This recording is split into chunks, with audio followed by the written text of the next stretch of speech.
Hello friends, 3 tips for repeated burping.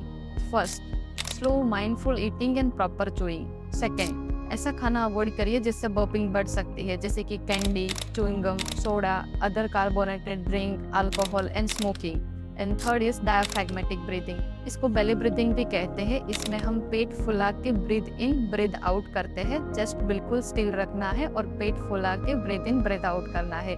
हर एक मील के बाद 5 मिनट डायफ्रैग्मेटिक ब्रीथिंग यानी कि बेली ब्रीथिंग करने से बर्पिंग कम हो सकती है.